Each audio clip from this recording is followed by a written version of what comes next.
कल्याण डोंबिवली महानगरपालिका आम चुनाव के लिए वार्ड संरचना मसूदा तैयार करने का काम महानगरपालिका प्रशासन द्वारा गुप्त रूप से जारी है, लेकिन यह काम पूरा होने से पहले इसकी कॉपी सोशल मीडिया पर प्रसारित की गई। इस मामले में संबंधितों को नोटिस जारी कर उनसे स्पष्टीकरण मांगा जाएगा। उचित खुलासा नहीं होने पर कानूनी कार्रवाई की चेतावनी महानगरपालिका उपायुक्त रमेश मिसाल इन्होंने दी है।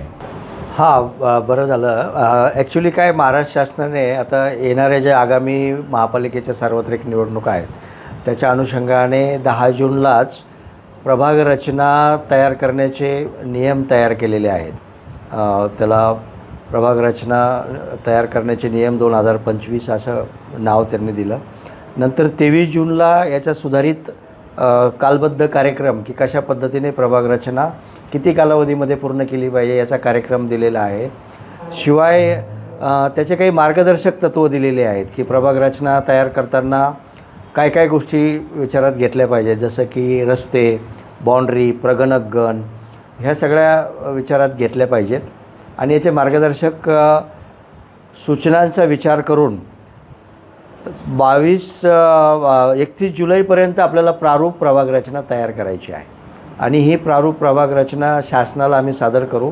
शासनाकडून निवडणूक आयोगाची मान्यता घेतल्याच्या नंतर प्रारूप प्रभाग रचना जी आहे ती 22 ते 28 ऑगस्ट या दरम्यान प्रसिद्ध केली जाईल आणि त्याच्यावरती हरकती आणि सूचना नागरिकांच्या मागितल्या जाणार आहेत। त्याच्यासाठी शासनाकडून खास अधिकारी नेमले जाणार आहेत की जे या हरकती आणि सूचनांचा विचार करणार आहेत आणि या सगळ्या हरकती आणि सूचनांचा विचार केल्याच्या नंतर अंतिम प्रसिद्धी होणार आहे आणि अंतिम प्रसिद्धी राज्य निवडणूक आयोगाची मान्यता होऊन केली जाणार आहे। तर ज्यावेळी आम्ही प्रारूप प्रसिद्धी करू त्यावेळेस आम्ही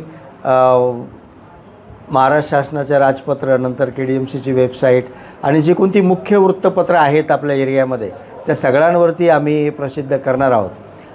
गेल्या 1-2 दिवसामध्ये असं निदर्शनास आलं की कुणीतरी संभाव्य प्रभाग रचना म्हणून असा एक प्रभाग रचनाचा एक मसुदा व्हायरल केलेला आहे आणि त्याच्यामुळे मलाही अनेक लोकांचे फोन आले, आमच्या वरिष्ठांनाही फोन आले की हा नेमका काय विषय आहे। तर त्यानिमित्ताने मी आपल्या सर्वांच्या माध्यमातून हे सर्व नागरिकांना विनंती करू इच्छितो की आम्ही महापालिकेने कुठलीही प्रारूप प्रभाग रचना अद्याप प्रसिद्ध केलेली नाही।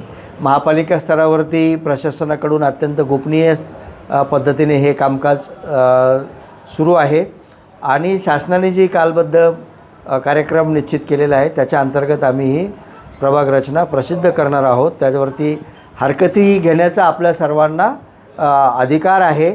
त्यामुळे आपण कुणीही या जे कोणी गैरसमज करून देतात त्यांच्यावरती आपण विश्वास ठेवू नये आणि त्यांच्याविरुद्धसुद्धा कायदेशीर कारवाई करण्याचा आम्ही निश्चित केलेलं आहे आणि ते आम्ही करत आहोत। सध्या माझी आपल्याला एवढीच विनंती आहे की कृपया अशा कुठल्याही व्हायरल झालेल्या बातम्यांवरती आपण विश्वास ठेवू नये।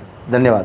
सर, या संदर्भात काय गुन्हे वगैरे दाखल करणार का? ते आम्ही नोटीस देणार आहोत संबंधितांना आणि जर खुलासा योग्य वाटला नाही तर आम्ही कायदेशीर कारवाईसुद्धा करू।